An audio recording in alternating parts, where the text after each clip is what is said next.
በጣም ደስ ይለኛል። ውድ ቤተሰቦቼ እንዴት ናችሁ? ደህና ናችሁ ወይ? ሰላማችሁ በያላችሁበት ብዝት ይበልልኝ። ለቻናሌ አዲስ ከሆናችሁ ሰብስክራይብ ማድረጋችሁን እንዳትረሱ።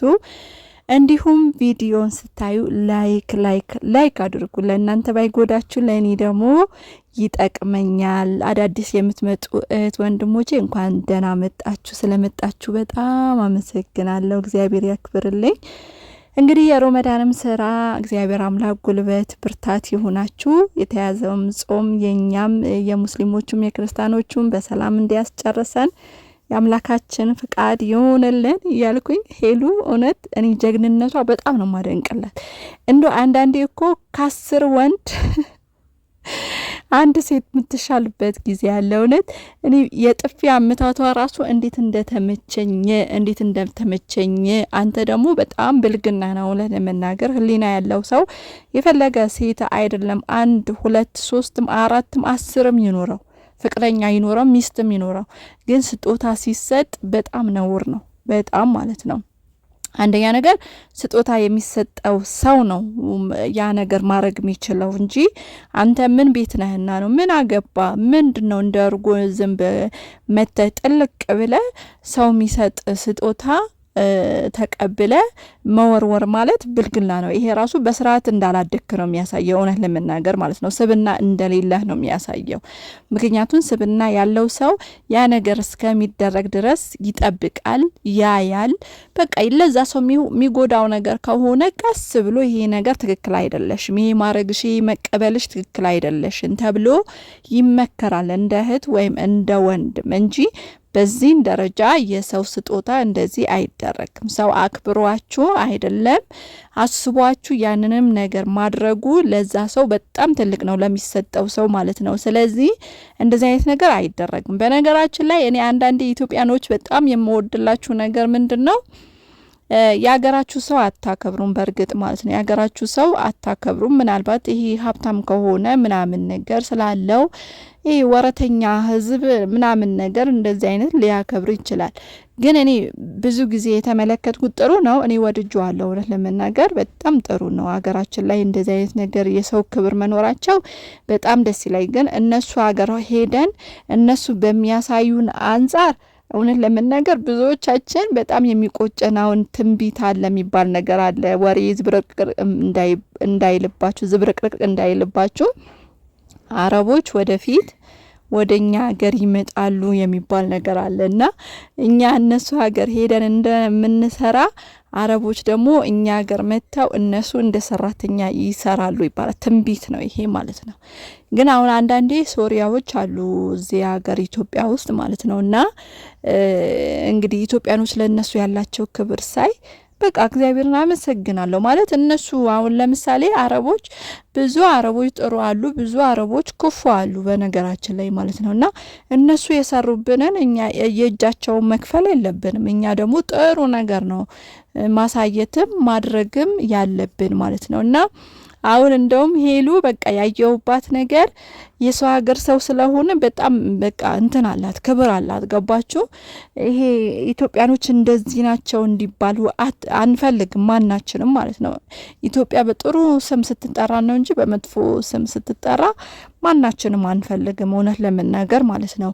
እና የሰው ሀገር ሰው ስትል እውነት ለመናገር አሳዘነኝ። እሱም ሄሉም አሳዘነችኝ። ለምን አሳዘነኝ ብትሉኝ ለምሳሌ እኛውን አረብ ሀገር የሚሰማን ብቸኝነት አለ። በጣም ብቸኝነት፣ በሀገራችን ቋንቋ የሚያወራን ሰው ምንፈልጋለን፣ ይናፍቀናል።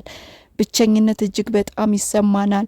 አረቦቹ ሲናገሩን ይከፋናል፣ ያስለቀሰናል። በቃ ምንም እኮ ላንሆን እንችላለን፣ ምንም አይነት በደል ላይ ደርስብን ይችላል። ግን የሆነ ነገር እንኳን በቁጣ ቢናገሩን ይከፋናል፣ በቃ ቶሎ ይከፋናል። እና እኔ የተሰማኝ ሄሉ የሰው ሀገር ሰው ስትል የተሰማኝ ያንን ስሜት ነው፣ አልዋሻችሁ ማለት ነው። በጣም በቃ ይሄ የሚሰማኝን ስሜት ነው ያየሁት ማለት ነውና ልጁ በጣም ባለጌ ነው። በነገራችን ላይ አበባ ተቀብሎ እኔ ስሙም አያዝልኝም ለምን እንደሆነ ባላቅም ማለት ነው።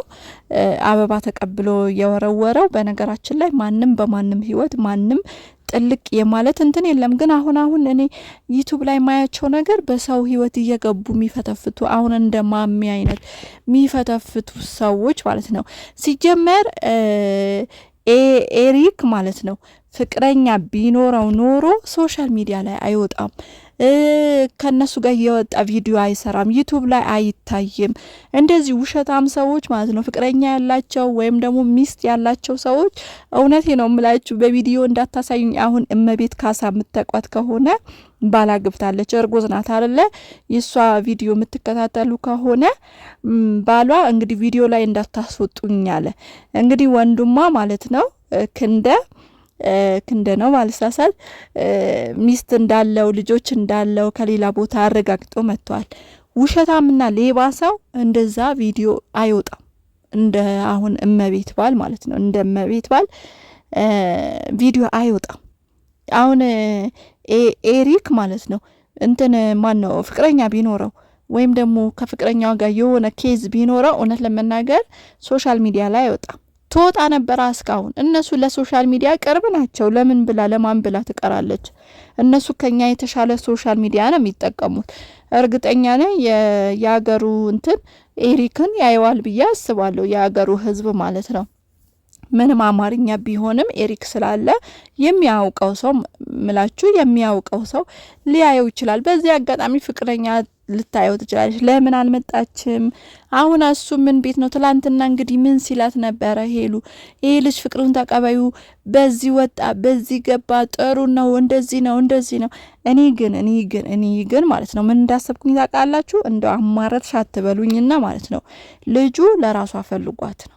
እውነቴ ነው የምላችሁ ለራሷ ፈልጓት ነው ልጁ ማለት ነው። ሲያይ እንግዲህ የኤሪክን ፍቅር ማትቀበለው መስሎትም ይሆን አላቅም።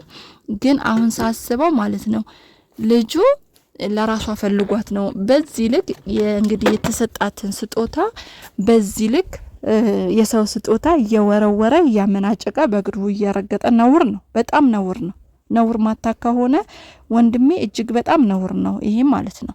ሰው ማንኛውም ነገር ያምጣልህ ምናልባት በትትና አመስግነ አይ ይሄ ነገር መቀበል አልችልም በእንደዚህ አይነት ምክንያት ብለ በትትና ለዛ ሰው ትመልስለታለህ እንጂ ሰው ስጦታ ያመጣ እንደዚህ መንትፈት ተቀብለ መወርወር ላንተ ድብድብ አይደለም ሌላም ይገባሃል። ሄሉ ጀግና ናት፣ እግዚአብሔርን በጣም ጀግና ናት። ስትፈልግ አታግባው፣ ግን የሰው ክብር እንዳይነካ ማድረጓ እኔ በጣም ነው ማደንቅላት ማለት ነው። በማንኛውም ከመጀመሪያ ጀምሮ ሄሉ ከንትና ጋር ጀምሮ ከማርክ ጋር ጀምሮ የምታቋት ከሆነ ማለት ነው በክብሯ አትደራደርም። በክብሯ ማንም እንዲነካት አትፈልግም። በጣም ጎበዝ ጠንካራ ሴት፣ በጣም ማደንቃት ሴት ናት። እውነት ለመናገር በሆነ ሰዓት ላይ ባላዛር ወቅሻት ነበረ በነገራችን ላይ ማለት ነው። ያው ስተሰርታለች እንግዲህ አንዳንዴ ማንነቱን ሰው ሳታውቁ ብዙ ነገር ልትወቅሱ ትችላላችሁ። ግን ከማርክ ጋር ፍቅረኛ ነበሩ ሁላችንም እናውቃለንና ከዛን ጀምሮ ያላት አቋም ንግግሯ በፍቅር ላይ ያላት አቋም ምናምን ሳየው በጣም በቃ ጠንካራ እንደሆነች ጎበዝ እንደሆነች ነው ሁሌ ማምን የነበረው። በቃ እንደዚህ አይነት ሴት ነው ሁላችንም መሆን ምንፈልገው። ይቅርታ ምክንያቱም ማንም ይምጣ ማንም ይሄድ ማይሰብረን፣ ተሰብረን ቤት ማንቀመጥ፣ ማንነታችን ማናሳጣ፣ ቤት ተቀምጠን ማናለቃቅስ። አሁን ለምሳሌ አንዳንዱ ፍቅረኛ ሄደብኝ ብሎ ታንቄ ሞታለሁ እንትን ጠጥቼ የሚል አለ። ሄሉ ግን ሴሪየስ ናት። ከሄደ ይሂድ ከመጣ ይምጣ፣ በቃ ለምንም ነገር ዴንታ የሌላት ታውቃላችሁ። ስለዚህ እንደዚህ አይነት አቋም ስላላት በጣም ነው የምወድላት።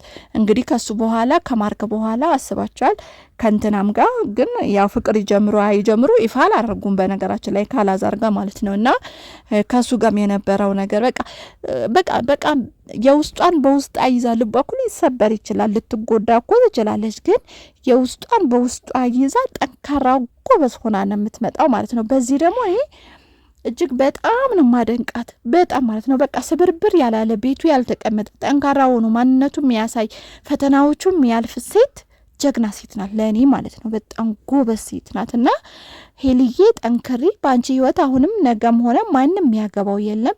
ፊት እንዳሰጪ የሚጠቅምሽም የሚጎዳሽም አንቺ ነሽ። አንቺ ላይ ቢጠቅምሽ ቢጎዳሽ አንቺ ጋር መጥተው ሊጎዱልሽ ነው ሊጠቀሙልሽ ነው። ስለዚህ ህይወትሽን ራስሽን ወስኚ። በጣም ጎበዝ፣ እኔ አድንቄሻለሁ። ለማንኛውም ውድ ቤተሰቦቼ ለዛሬው በዚህ ይበቃኛል። በሌላ ቪዲዮ እስከምመጣላችሁ ድረስ እንግዲህ ቻናሌን ሰብስክራይብ እያደረጋችሁ ላይክ እያደረጋችሁ እንዲሁም አስተያየታችሁ ኮሜንት ላይ እያስቀመጣችሁ ሰላማችሁ ብዝት ይበልልኝ። ቻው